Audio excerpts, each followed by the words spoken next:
আমি আপনাদের সামনে পবিত্র কোরআন শরীফের সূরাতুল বাকারার 208 নম্বর আয়াত কারিমা তেলাওয়াত করেছি।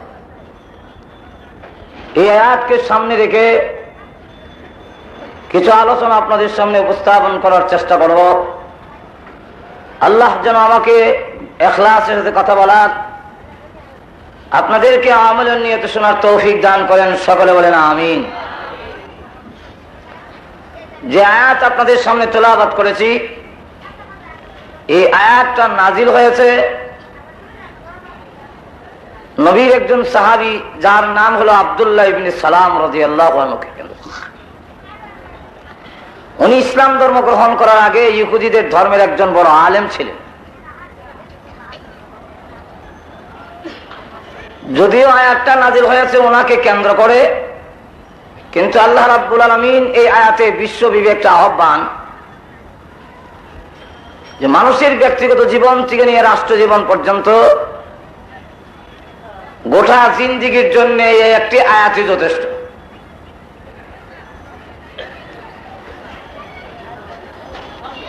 এই আয়াত যে নাজিল হয়েছে আব্দুল্লাহ ইবনে সালামের ব্যাপারে, তিনি ইহুদিদের মধ্যে একজন বড় আলেম ছিলেন। আর তাওরাত ইনজিলে আমাদের নবীর আলোচনা, আমাদের নবীর নাম সবকিছু উল্লেখ করা আছে, গুণগান সিফত যা আছে। এগুলা থাকার পরেও ইহুদিদের মধ্যে যারা আলেম, তারা দুনিয়ার স্বার্থে স্বার্থন্বেষী হয়ে সত্যকে গোপন করে যাচ্ছিলেন, ইসলাম ধর্ম গ্রহণ করছেন আর রসুলকে সহায়তা করছেন। অথচ ইহুদিদের গ্রন্থে তাওরাতের মধ্যে সুস্পষ্ট করে লেখা আছে বিশ্বনবী যখন আসবে তখন তার প্রতি ঈমান আনবে এবং তাকে সাহায্য করবে।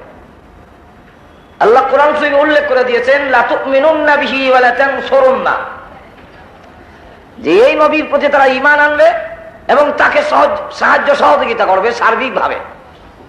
কিন্তু রাসূল যখন প্রচার আরম্ভ করলেন লা ইলাহা ইল্লাল্লাহ মুহাম্মাদুর রাসূলুল্লাহ সাল্লাল্লাহু আলাইহি ওয়াসাল্লাম, তখন দেখা গেল ইহুদিদের মধ্যে যারা আলেম,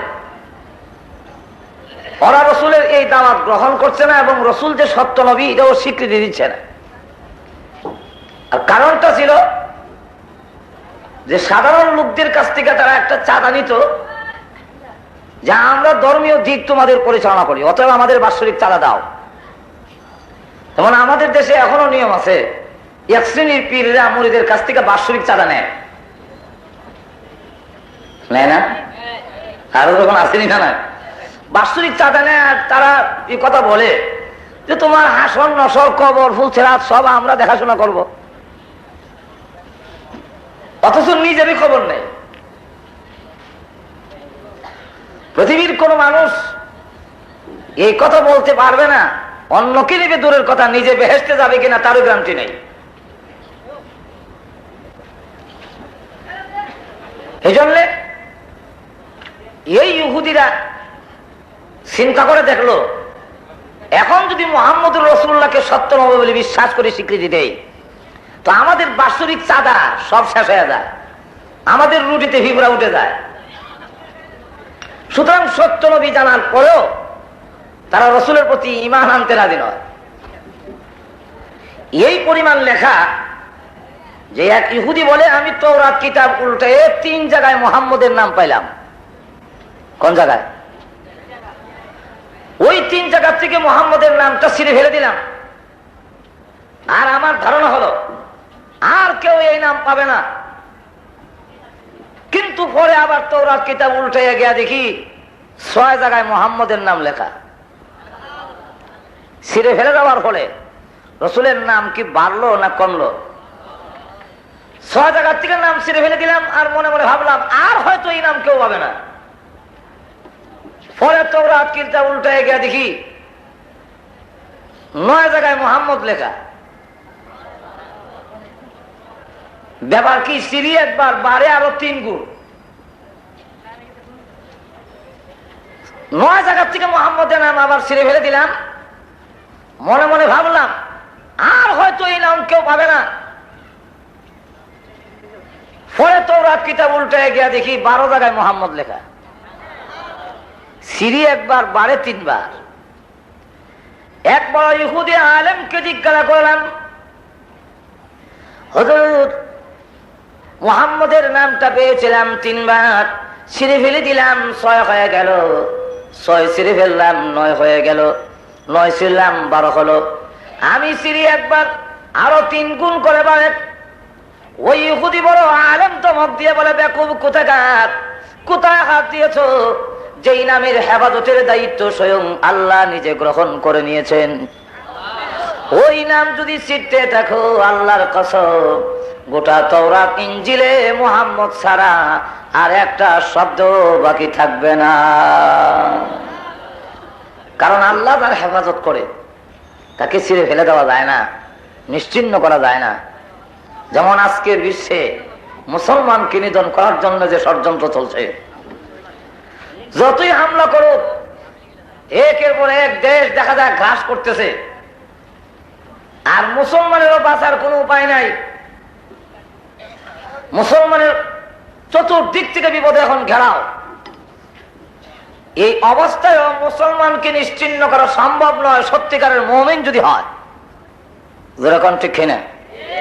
আরো যেরকম ঠিক কিনা? আল্লাহ রাব্বুল আলামিন জানায়া দিয়েছেন এক আয়াতে, বলেন ওয়া কাযালিকা নুজিল মুমিনিন, এমনি ভাবে আমি মুমিনদেরকে উদ্ধার করব, মুক্তি দেব। এমনি ভাবে, এই কথার প্রসঙ্গে আবার প্রশ্ন জাগে, কেমনি ভাবে? কেমনি ভাবে বুঝতে গেলে ইউনূস আলাইহিস সালাতু ওয়াস সালামের আলোচনা এর আগে করেছেন। ইউনূস আলাইহিস সালাতু ওয়াস সালামকে একটা মাছে গিলে ফেলেছে। আপনারা কি মনে করেন মাছের পেটের ভিতরে যাওয়ার পরে আর মানুষ ভাসে? বাঁচবার কোন পথ আছে? সেখানে অক্সিজেন নাই, সেখানে শ্বাস রুদ্ধ হয়ে যাবে, বের হওয়ার কোন দরজাও নাই। মাছের পেট থেকে বের হওয়ার কথা নয়, কিন্তু তাফসীরের কিতাবে লেখে প্রথম যেই মাছটা খেয়েছে আর একটা মাছ এসে ইউনূস আলাইহিস সালামের মাছ সহ গিলে ফেলেছে। কয়টা মাছের পেটের ভিতরে গেল? 2টা। আল্লাহ যে বলছেন 3টা অন্ধকার। একটা অন্ধকার হলো প্রথম মাছের পেট, 2 নম্বর অন্ধকার হলো দ্বিতীয় মাছের পেট, 3 নম্বর অন্ধকারটা হলো অতল পানির নিচে। আর কোন কোন তাফসীরকারকরা বলেন 3টা অন্ধকার বলতে মাছের পেটের ভিতরে অন্ধকার, অতল পানির নিচে আরেকটি অন্ধকার, 3 নম্বরটা হলো অমাবস্যার রাত্রি ছিল, এই অমাবস্যার রাত্রির অন্ধকার। এই মাছের পেটের ভিতরে যাওয়ার পরে কোন মানুষ তো বাঁচার কথা নয়, তাও একদিন নয় 40 দিন পর্যন্ত মাছের পেটে রইলেন। বের হওয়ার কোন রাস্তা নাই, খাবার নাই, অক্সিজেন দেওয়ার কোন ব্যবস্থা নেই, সেখানে মানুষ বাঁচতে পারে না। কিন্তু আল্লাহ রাব্বুল আলামিন ইচ্ছা করলে এমন বিপদ থেকেও, নিঃক্ষেত্র নিবেষ্টনীর ভিতর থেকেও সুস্থ শরীরে বের করে আনার মতো ক্ষমতা আল্লাহর হাতে। আর তো যখন আসেনি না, ইউনূস আলাইহিস সালাতু ওয়াস সালাম ওই মাছের পেটের ভিতরে গিয়ে যখন বলতে আরম্ভ করলেন, লা ইলাহা ইল্লা আনতা সুবহানাকা ইন্নী কুনতু মিনাজ জালিমিন। আল্লাহ, তুমি ছাড়া কোনো মাবুদ নাই। আল্লাহ, আমার প্রতি আমি জুলুম করেছি, তুমি পূত পবিত্র। আল্লাহ রাব্বুল আলামিন ডাক দিয়ে বলেন, ইউনূস আলাইহিস সালাম মাছের পেটের ভিতরে গিয়ে যখন ডাকতেছিলেন, দুনিয়ার কেউ আপনার ডাক শুনবে না, শোনার কথাও না, শুনেও নাই। কিন্তু আল্লাহ রাব্বুল আলামিন বলেন, মাছের পেট থেকে যখন ডাকতে আরম্ভ করলেন, আমি আল্লাহ তোমার ডাক শুধু শুনেছি তাই না, জবাবও দিলাম। ফাস্তাজাবনা লাহু, শুধু জবাব দিয়ে শেষ করি নাই, ওয়ানাজ্জাইনাহু মিনাল গাম্মি, আবার তোমাকে সেই বিপদ থেকে উদ্ধার করে আনলাম, আমি আল্লাহ তোমাকে মুক্তি দিলাম। ওয়া কাযালিকা নুজিল মুমিনিন, এমনি ভাবে কোন মুমিন যদি এমন বিপদের সম্মুখীন হয়ে যায়, আমি আল্লাহ তাদেরকেও উদ্ধার করে আনব। সুতরাং মুসলমান যতই বিপদের সম্মুখীন হোক, সত্যিকারের মুসলমান যদি হয়, মুমিন যদি হয়, তাহলে আল্লাহ রাব্বুল আলামিন তাকে সাহায্য করবেন, তাকে নিশ্চিহ্ন করা কিছুতেই সম্ভব নয়। যেরকম ঠিক না? আয়াত আল্লাহ রাব্বুল আলামিন বলেন وَكَانَ حَقًّا عَلَيْنَا نَصْرُ الْمُؤْمِنِينَ। আর আমার উপরে হক, আমার উপরে মুমিন যারা তাদের পাওনা যে তাকে সাহায্য করা। সুবহানাল্লাহ। আয়াত আল্লাহ বলেন وَلَا تَهِنُوا وَلَا تَحْزَنُوا وَأَنْتُمُ الْأَعْلَوْنَ إِن كُنتُم مُؤْمِنِينَ। ঘাবড়াও না, চিন্তিত হয় না, সব জায়গায় তোমরা বিজয়ী হবে, তোমাদের কখনো পরাজয় হবে না। কিন্তু সত্য হলো তোমরা মুমিন হও। সত্যিকারের মুমিন ইমানদার যদি হয়, আল্লাহ রাব্বুল আলামিন জানায়া দিয়েছেন ওই মুমিন কখনো পরাজয় হবে না, যেখানে যাবে মুমিনের বিজয়ী হবে। আজকে লক্ষ্য করে দেখুন, দেখা যায় যে আফগানিস্তান, ইরাক, সারা বিশ্বের মুসলমান আজকে অসহায়, একবার অসহায় হয়ে পড়েছে। কিন্তু দেখা গেল না, সাময়িকভাবে মানুষ এইভাবে অসহায় হয়, বিপদগ্রস্ত হয়, কিন্তু মুসলমান নিশ্চিহ্ন হবে না, শেষ করতে পারবে না। কারণ মুসলমান যারা মুমিন মুসলমান এবং যারা আল্লাহর বিধিবিধান মানে, আল্লাহ তার রসুলকে শেষ মুহূর্তে জানাইয়া দিয়েছেন, আমি শর্ত সাপেক্ষে আপনার সাথে অঙ্গীকার করলাম, আনা কাবিলুম মিনহুম, আপনি বিদায় হয়ে গেলে আপনার উম্মতের মুসলমানের জিম্মাদার স্বয়ং আমি আল্লাহ হয়ে গেলাম। সুতরাং যেখানে মুমিন মুসলমানের জিম্মাদার স্বয়ং আল্লাহ, সেখানে কেউ মুসলমানকে নিশ্চিহ্ন করতে পারবে না। সারা বিশ্ব এক হইয়া একটা লোকরাও ধরা সম্ভব হয়েছে না। এখন ঠিক না, ধরা সম্ভব হয়নি এখন পর্যন্ত। আর বুশের এই খায়াস পুরাও হবে না। ওসামা বিন লাদেনকে ধরা যাবে না, সাদ্দাম ধরা যায়, কিন্তু ওসামা ধরা সম্ভব নয়। সাদ্দাম আর ওসামার মধ্যে কিছু বেশ কম নাই, আরো যখন বেশ কম নাই, আকাশ জমিন বেশ কম। সুতরাং ওসামাকে ধরা সম্ভব নয়, এই খায়াস তার ঘোড়া হবে না, কারণ ওসামা সত্যিকারের মুমিন, এতে কোনো সন্দেহ নাই। এখন আসুন, আল্লাহ রাব্বুল আমিন যার হেফাজতের দায়িত্ব গ্রহণ করেছেন, তাকে কেউ ছিঁড়ে ফেলে দিয়ে শেষ করা যায় না। আল্লাহ যদি কাউকে রক্ষা করতে চান, আল্লাহ যদি কাউকে ইজ্জত দিতে চান, আল্লাহ যদি কাউকে সম্মান দিতে চায়, তাহলে অন্যরা ঠ্যাঙ্গ ধরে ঠাইনা কিছু করতে পারে না। আপনারা কি কোন ঠিক কিনা? আরো জোরে কোন ঠিক কিনা? এখন আল্লাহ রসুলকে ছিঁড়ে ফেলে দিবে, ওদের ধারণা হলো নাম তৌরাতের কিতাব থেকে ছিঁড়ে ফেলে দিলে আর হয়তো এই নাম কেউ পাবে না, কিন্তু দেখা গেল ছিঁড়ে শেষ করতে পারেনি। এইভাবে আল্লাহ রসুল সাল্লাল্লাহু আলাইহি সাল্লামের কথা তওরাত ইনজিলে স্পষ্ট করে উল্লেখ করার পরেও, এবং তারা খুব ভালো করে চিনে, আল্লাহ রাব্বুল আমিন উল্লেখ করে দিয়েছেন, আল্লাযীনা ইয়ারিফুনা কামা ইয়ারিফুনা আবনাআহুম। হে রাসূল, নিজের সন্তানকে যেভাবে বাবা চিনে, ঠিক তেমনি ভাবে ইহুদি খ্রিস্টানরা আপনি যে বিশ্ব নবী, আপনি যে শেষ নবী, তারা এইভাবে নিজের ছেলের মতো আপনাকেও চেনে। নিজের সন্তান যেভাবে শত শত ছেলের মাঝখানে খেলাধুলা করলেও নিজের সন্তানকে চিনতে গিয়ে ইতস্ত করতে হয় না, চিন্তা বিক্রি করতে হয় না, দেখার সাথে সাথে নিজের সন্তানকে চিনতে পারে। ঠিক তেমনি ভাবে ইহুদি খ্রিস্টানরা বিশ্ব নবীকে দেখার সাথে সাথে তাদের চিন্তা করতে হয় না, বলার সাথে সাথে বলে তিনি বিশ্ব নবী রাহমাতুল লিল আলামিন।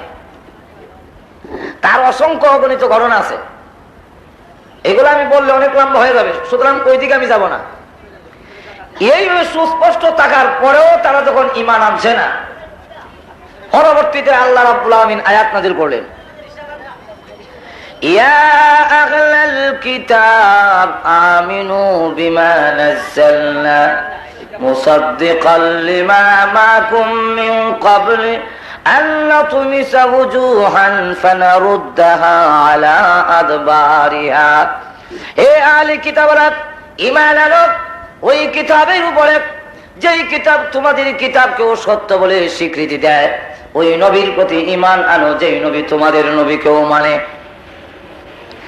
এই নবীর প্রতি যদি ঈমান আনো ওই অবস্থা করার আগে ঈমান না আনলে আল্লাহ কি করবেন? তোমাদের সামনের দিকটাকে পিছনের দিকের মতো সমান বানায়া দিবে, তখন আর নাক চোখ মুখ থাকবে না, সবগুলো আল্লাহ রাব্বুল আলামিন সমান বানায়া দিবেন। অথবা তোমাদের সুরত পরিবর্তন করে দিবেন, শুয়োর বানরে রূপান্তরিত করে দিবে। এই আয়াত যখন নাযিল হয়ে গেল, আব্দুল্লাহ ইবনে সালাম রাদিয়াল্লাহু আনহু তিনি আসতেছিলেন ব্যবসার একটি কাফেলা নিয়ে, রাস্তার মধ্যে খোঁজ খবর নিলেন মুহাম্মদুর রাসূলুল্লাহ সাল্লাল্লাহু আলাইহি ওয়াসাল্লামের কাছে ইদানিং কি আয়াত নাযিল হয়েছে। যখন তাকে খবর দেওয়া হলো এই আয়াত নাযিল হয়েছে, সঙ্গে সঙ্গে তিনি ভাবতে লাগলেন, এখন যদি বাড়িতে যাই তাহলে এই ফাঁকে যদি আল্লাহ আমার সুরত পরিবর্তন করে দেয়, আমার সামনের দিকটাকে পিছনের দিকের মতো সমান বানায় দেয়, তাহলে বড় বিপদের সম্মুখীন হয়ে যাব, আমার জীবন ধ্বংস হয়ে যাব। তাই আর বাড়িতে না গিয়ে সোজা 70 জনের কাফেলা নিয়ে আল্লাহর হাবিব রাহমাতুল্লিল আলামিনের কাছে হাজির হয়ে বলে, ওগো আল্লাহর নবী, এতদিন পর্যন্ত সত্য গোপন করে রেখেছিলাম, আর গোপন রাখতে চাই না, এই মুহূর্তে আমাকে কালিমা পড়ায়া দেন, আমি এখন এই কালিমা পড়ে মুসলমান হয়ে যাব। 70 জন সাথী সহ তিনি কালিমা পড়ে মুসলমান হয়ে গেলেন। এই আব্দুল্লাহ ইবনে সালাম রাদিয়াল্লাহু আনহু মুসলমান হওয়ার পরে এখন শয়তান মানুষের সুরত ধরে ওনার কাছে হাজির হয়ে বলতেছে, শুনলাম আপনারা কি ইসলাম ধর্ম গ্রহণ করেছেন, এই জন্য সৌজন্য সাক্ষাৎ করার জন্য আপনার কাছে হাজির হয়েছে, কিছু আপনাকে পরামর্শ দিব আর আপনার কাছ থেকে কিছু ফয়েজ বরকত নিব, নতুন মুসলমান হয়েছেন তো। শয়তান আমাদের বন্ধু না দুশমন? আরো জোরে বলেন। শয়তান চায় কি যে মানুষের কল্যাণ হোক? আর জোরে বলেন, চায়। শয়তান আপ্রাণ চেষ্টা করে যে কিভাবে মানুষকে ধোঁকা দিয়ে জাহান্নামে নিয়ে যাওয়া যায়, কারণ সে আল্লাহর সাথে অঙ্গীকার করে এসেছে, বলছেন ফাবিইজ্জাতিকা লাউগবিয়ান্নাহুম আজমাইন, আয় আল্লাহ তোমার ইজ্জতের কসম করে বলি আমি জাহান্নাম ভরে ছাড়বো, এই যে মানুষগুলোর জন্য আমি জাহান্নামী হলাম সেই মানুষগুলো জান্নাতে চলে যাবে তা কোনোদিন হতে পারে না, আমি তাদেরকে জাহান্নামে নিয়ে ছাড়বো। আল্লাহ বলেন ইল্লা ইবাদাকা মিনহুমুল মুখলাসিন, কিন্তু তুমি জেনে রাখো আমার যে সমস্ত বান্দারা তুমি বলছো সুম্মা লাআতিয়ান্নাহুম মিন বাইনি আইদিহিম ওয়া মিন খালফিহিম ওয়া আন আইমানিহিম ওয়া আন শামাইলিহিম, আয় আল্লাহ আমি তোমার বান্দার সামনে পিছনে ডাইনে বামে চতুর্দিকে ষড়যন্ত্রের জাল ফেটে রাখবো।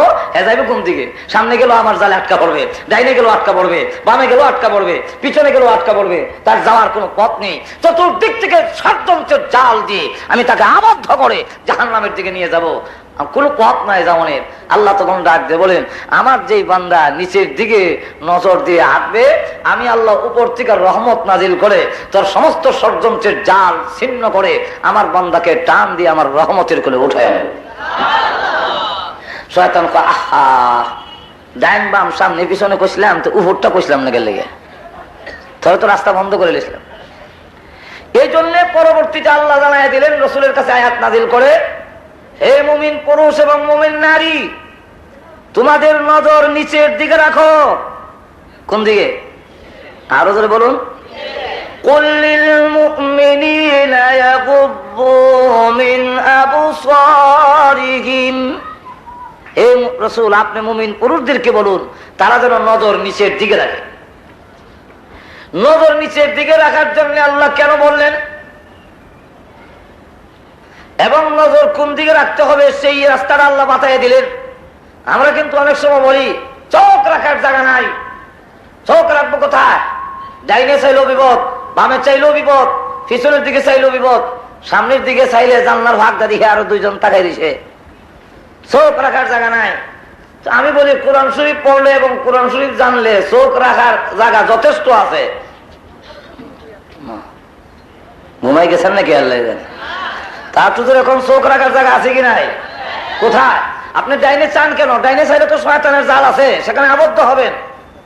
বামে চাইলেও আপনি আবদ্ধ হবেন, পিছনের দিকে তাকালেও শয়তানের জালে আবদ্ধ হবেন, সামনের দিকে তাকালেও শয়তানের জালে আবদ্ধ হবেন। অতএব আপনার টাকার জায়গাটা কোথায়? আল্লাহ আয়াত নাযিল করে জানায়া দিলেন। আমি জানায়া দেই কেন আল্লামা শাহ আলী থানভী রাহমাতুল্লাহ লেখেন, আল্লাহ কেন বললেন নিচের দিকে তাকাও, নজর নিচের দিকে রাখো? এই কথা বললেন কেন? শয়তান যেহেতু আল্লাহ সামনে বলেছেন ডাইন বাম সামনে পিঠ চতুর্দিকে আমি ষড়যন্ত্রের জাল পেতে রাখবো, এই জন্য আল্লাহ দয়া করে, আল্লাহ অনুগ্রহ করে তার বান্দাকে জানাইয়া দিলেন ডাইনে তাকায়ও না, বামে তাকায়ও না, সামনের দিকে তাকায়ও না, পিছনের দিকে তাকায়ও না। যদি তাকাও শয়তানের জালে আবদ্ধ হয়ে যাবে। আমি জানি শয়তান নিচের কথা বলেনি, অতএব তোমরা নিচের দিকে যদি তাকায় হাঁটো, আমি আল্লাহ উপর থেকে তোমাদের উপরে রহমত নাযিল করে দেব। আজকে যদি আমাদের সমাজের শুধু এই আমলটুকু করা হয়, নিচের দিকে যদি দৃষ্টি রাখা হয়, তাহলে আমাদের সমাজের অর্ধেক গুনাহ কমে যাবে। আর আমাদের দেশের এই চোখের হেফাজত না করে যদি আইন করা হয়, আইন করা হয়েছে, এসিড নিক্ষেপ করলে কোন পুরুষ যদি কোনো নারীর প্রতি এসিড মারে তাহলে তার শাস্তি হলো প্রাণদণ্ড। কোন পুরুষ যদি কোনো নারীর প্রতি মানে জোর জবরদস্তি করে, জিনা করে, তাকে ধর্ষণ বলা হয়, তাহলে আমাদের দেশের আইন খাতায় লেখা আছে 14 বছরের সশ্রম কারাদণ্ড। কিন্তু এই আইন লেখার পড়ার পরেও, এই আইন পাস করার পরেও ধর্ষণও বন্ধ হয় না, আর এসিড মারাও বন্ধ হয় না, কিয়ামতের আগে বন্ধ হবে না। কোনো ঠিক না। কেন বন্ধ হবে না? এসিড মারা হয় কেন আগে দেখেন। এসিড তো এমনি মারে নাই। এসিড মারার পিছনে প্রথম মূল কারণ হলো চোখের দেখা দেখি। যেরকম ঠিক না, একজন পুরুষ একজন নারীর দিকে প্রথম যখন এক যুবক আরো যুবতীর দিকে তাকাইলো, তখনই তার প্রতি একটা আকর্ষণ সৃষ্টি হলো, শয়তান আকর্ষণ লাগাই দিল। কারণ শয়তান তো আগে বলছে জাল ভেতরে রাখছি। তো যেই মাত্র তাকাইলো, তাকানোর সাথে সাথে এখন দেখা যায় শয়তান জাল হতে দিয়েছে, এই জালে আবদ্ধ হয়ে গেল। আবদ্ধ হয়ে যাওয়ার পরে এখন সে যতক্ষণ হাঁটতেছে, হাঁটে আর শুধু কল্পনা, এটাই কি দেখলাম, কি দেখলাম, কি দেখলাম, বড় আকর্ষণ। আবার মহিলা যদিও তাকায় নিচের দিকে আবার চাইছে, কিন্তু এই তাকানোর পরে শয়তান তার জালে আবদ্ধ হয়ে গেছে, যেহেতু সেও হাঁটতে হাঁটতে বাড়ির যেতে যেতে গেলে কি দেখলাম, ও ছেলেটা তো মোটামুটি ভালো হয়েছে, দেখতে মোটামুটি ভালো, এই কিন্তু শুরু হয়ে গেল। এরপরে একদিন খোঁজ খবর রাখলো, এই মেয়েটার বাড়ি কোথায়, কোথেকে আসে, কি আসো বিষয়, খোঁজ নিতে নিতে এরপরে বাড়ে সিটি আদান প্রদান। সিটি আদান প্রদানের পরে এরপরে যায় আন্ডারগ্রাউন্ডে, হোটেলের আন্ডারগ্রাউন্ড যে হোটেল করছে এই নিচে গিয়া, সহজে যেমন কেউ না দেখে, আন্ডারগ্রাউন্ড হোটেলের মধ্যে গিয়ে কিছু চানাচুর খাইলো বা ইয়া খাইলো, সমসা খাইলো, রুটি খাইলো, মিষ্টি খাইলো, খাওয়ার পরে অথবা ফাঁকে বাগানে চলে গেল। সেখানে যাওয়ার পরে অঙ্গীকার আবদ্ধ হইলো যে আমি তুমি ছাড়া আর জীবনে কারো বিয়ে করবো না। সেও বললো আর জিন্দিগিতে কোনো স্বামী গ্রহণ করবো না। এমনকি নাম লেখালা হইয়া এম যুগেশ। এখন এই অবস্থায় যখন পৌঁছে গেল, পরবর্তীতে দেখা যায় তার গার্জেনে আরেকখানে বিয়ে দিয়ে দিয়েছে, অথবা ছেলেকে বিয়ে করে নিল। তখন বললো তুমি আমার সঙ্গে অঙ্গীকার করলে, অঙ্গীকারে আবদ্ধ ছিলাম, আমি ছাড়া কারো গ্রহণ করবে না। এখন এত বড় দুঃখ যখন দিলা, তো ঠিক আছে এসিডের বোতল আছে আর আমি আছি, তাহলে তোমার সংসার আর করতে দেব না। আমারও তখন দুঃখ দিয়েছো, জিন্দিগি নষ্ট করছো, এখন তাহলে আমি হাত পুড়লাম, সব পুড়লাম, সব পুড়ে সংসার আমার সারখার হয়ে গেল, এখন তাহলে তোমাকেও সময় সংসার করতে দেওয়া হবে না। এই মনে করে এসিডের বোতল নিয়ে জানলার ভাগ দিয়ে দাঁড়ায় তখন এসিড মারে। তাহলে এখন চিন্তা করুন, এসিড মারা এসে আমাদের চোখের দেখা দেখি, যেরকম দেখি না, ঠিক না, জেনাও বন্ধ হবে না, এসিড মারাও বন্ধ হবে না। বন্ধ হইব দেখা দেখি, বন্ধ না হইলে আসলটা বন্ধ হবে না। মূল তো এটা দেখা পোস্টার দেখা শুরু করছে, সিনেমা হলের সামনে যে লাগে রাখছে ল্যাংটা ছবি, এখন দেখা দেয় আর দুনিয়ার কে আসে আর যায় এই খবর আর নাই, হ্যাঁ উঠই নাই। যেরকম ঠিক না, ঠিক না। এই জন্য আল্লাহ রাব্বুল আলামিন বলছেন নজর নিচের দিকে রাখো। তো শয়তান এইভাবে আল্লাহর সাথে চ্যালেঞ্জ করে এসেছে যে তোমার বান্দাকে যেইভাবে দুঃখ দিতে হয়, যেইভাবে জাহান্নামে নিতে হয়, কারণ আমি তাদের কারণে জাহান্নামী হয়ে গেলাম, চিরস্থায়ী জাহান্নামী হয়ে গেলাম, আর ওরা জান্নাতের বালাখানায় আরাম ভোগ করবে, তা হতে পারে না, তা দেওয়া যায় না। সুতরাং আমার মন কেমন, আমার জীবনের সর্বক্ষমতা প্রয়োগ করে হলো মানুষগুলোকে জাহান্নামে আমি নিয়ে ছাড়বো। আল্লাহ বলেন আমার যেই বান্দা চলে আসতে যাবে, মনে টানবে। আপনি যখন নাকি রাস্তায় বের হবেন, তো চতুর্দিকে এই উলঙ্গপনা যখন দেখবেন, মনে কিন্তু টানবে, একটু দেখি, একটু দেখি, একটু দেখি। অনেক সময় দেখা গেছে বাড়ির থেকে বের হয়েছেন যে আজকে হুজুরের কাছ থেকে ওয়াজ শুনলাম, কিভাবে তাকানো নাকি গুনাহ, এটা চোখের জিনা। সুতরাং আর তাকাবো না। আস্তাগফিরুল্লাহ রাব্বি মিন কুল্লি যামবি ওয়া আতুবু ইলাইহি। ওমা দেখা যায় অনেক সময় সাইয়ই কইতাছে আস্তাগফিরুল্লাহ রাব্বি মিন কুল্লি যামবি, সাই হইছে ঠিকই, এর খবরই নাই কখন যে তার চোখ চলে গেছে। আমাদের দেশের এক কবি, তিনি এক মহিলার দিকে তাকাইয়া বলেন, আল্লাহ কয়েক স্টেশন হয়ে গেছে, এরপরে বলেন তুমি সুন্দর তাই চেয়ে থাকি, সে কি মোর অপরাধ? তুমি সুন্দর আমি চাই দিছি, এটা কি অপরাধ? এটা যদি অপরাধ না হয়, আর ওজনে যদি সর মারে আর কয় বলে আমার গায়ে শক্তি আছে তোমার সর মারলাম, এটা কি আমার অপরাধ? তাহলে বাংলার জমিন আর অপরাধ থাকবে না, যেরকম অপরাধ থাকবে নাকি? আরেকজন বলবে আমার স্বাস্থ্য ভালো, আমার শরীরে শক্তি আছে সর মারছি, এটা আমার অপরাধ হবে না, শক্তি আছে সর মারলাম, তোমার তাহলে তুমি মারো। তাহলে এইভাবে তো মানুষ করতেই থাকবে আর অপরাধ থাকবে না। আসলে এইভাবে তো শয়তান আপ্রাণ চেষ্টা করে এইভাবে কি মানুষকে জাহান্নামে নিয়ে যাওয়ার জন্য শয়তান গিয়ে হাজির হয়েছে আব্দুল্লাহ ইবনে সালাম রাদিয়াল্লাহু আনহুর কাছে। অনেক সময় শয়তান বা গুনার কাম না করতে পারলেও কোন কোন সময় আছে গুনার নাম ইসলামের নাম দিয়া, সওয়াবের নাম দিয়া গুনার কাজের দিকে ধাবিত করে। যেরকম ঠিক না ঠিক? যেমন আল্লাহু আকবার, আসুন সামনের দিকে যাই। আল্লাহর হাবিব রাহমাতুল আলামিন একদিন লক্ষ্য করে দেখেন রাস্তায় পড়ে একজন কাঁদতেছে আর বলতেছে আমার সর্বনাশ হয়ে গেল, মাথার মধ্যে ধুলাবালু দেয়, জিজ্ঞাসা করে তুমি কে এত অস্থির হয়ে কান্দো? লোকটা ডাক দিয়ে বলেন আমাকে চিনলেন না? আল্লাহ রাসূল বলেন তুমি বলো না চিনবো না কেন, পরিচয় দাও, তোমার কোনো উপকার করতে পারি কিনা দেখি, কেন কান্দো? তখন ডাক দিয়ে বলে আল্লাহর নবী গো আমাকে আপনি চিনবেন না, নাম বললে চিনবেন, আমার নাম হলো মিস্টার ইবলিস। হ্যাঁ মিস্টার ইবলিস, তো তুমি বলে কাঁদছো কেন? আমি কেন কান্দি জানেননি? কান্নার কারণটা হলো এত পরিশ্রম করে মানুষকে দিয়ে গুনার কাম করায়, আর ওই মানুষেরা যখন নাকি গুনাহ বুঝে ফেলে কবরের কথা মনে হয়, হাসরের কথা মনে হয়ে যায়, আর যখন কাঁদতে থাকে আল্লাহ নফসের দুকাত শয়তানের দুকায় পড়ে আমি ঘুষ খেয়েছি, শয়তানের দুকায় পড়ে আমি সুদ খেয়েছি, আল্লাহ এখন তো কবরের কথা মনে হয়ে গেল, মদ পান করলাম, জিনা করলাম, আল্লাহ এখন আমি কি নিয়ে কবরে চলে যাব? যখন নাকি অনুতপ্ততা আসে তওবা করে ফেলে, গুনার কাম ছেড়ে দেয়, আর বলে আর জীবনে গুনাহ করব না, পিছনের গুনার জন্য যখন আল্লাহর দরবারে কাঁদতে থাকে, বান্দার চোখের পানি নাকের আগায় পৌঁছার আগে আগে আল্লাহ রাব্বুল আমিন তামাম জীবনের গুনাহ মাফ করে দেয়। তো আমি কান্দি জন্য এত কষ্ট করে আমি গুনার কাম করাইলাম, আর তওবা করলে হলে আল্লাহ মাফ করে দেয়। আমার সারা জীবনের শ্রেষ্ঠ এই যে ব্যর্থ হয়ে গেল, আমার সব নস্যাৎ হয়ে গেল, এই জন্য আমি কাঁদছি। ওগো আল্লাহর নবী আমি এখন কি করতে পারি?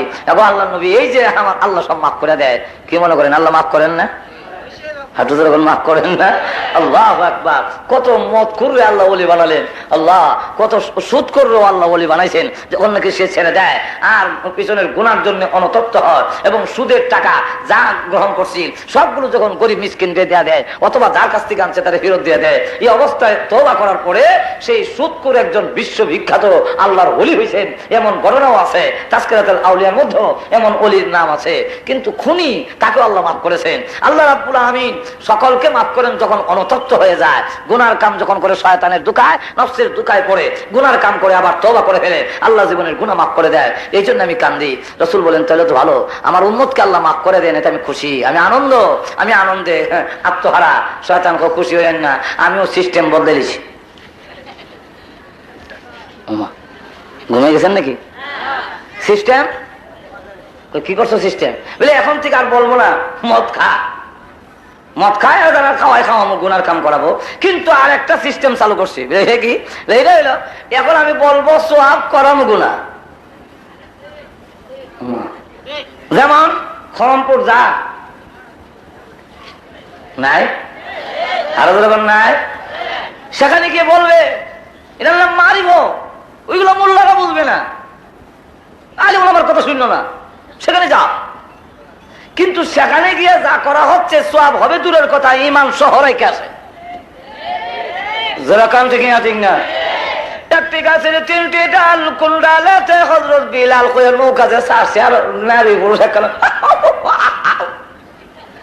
যারা কান থেকে ঠিক এই যে রওনা হইলো, যারা যাচ্ছে ওরা তো সোয়াবের নিয়ত যেতেছে, কিন্তু আসলে যে ইমান হারা হচ্ছে, ইমান আমল ধ্বংস হচ্ছে, এর খবর নাই। যেরকম ঠিক না ঠিক না? এখানে গিয়ে আবার কইলো কত জাতের গান আল্লাহ। এরপরে মাজারে গিয়ে কইলো এখানে বল, এখানে আল্লাহর ওলিরা শুয়ে আছেন, আল্লাহর ওলিরাই আল্লাহ, ওই আল্লাহর ওলির সুরত দূরে দুনিয়াতে আসছেন। যাকে তো তেমন এদিকে যা। এক লোক মাজারের দিকে তাকাইয়া এইভাবে আঙ্গুল দিয়া বলে, আল্লাহ, আঙ্গুল দিয়া বলে, মাজার সামনে রাখছে,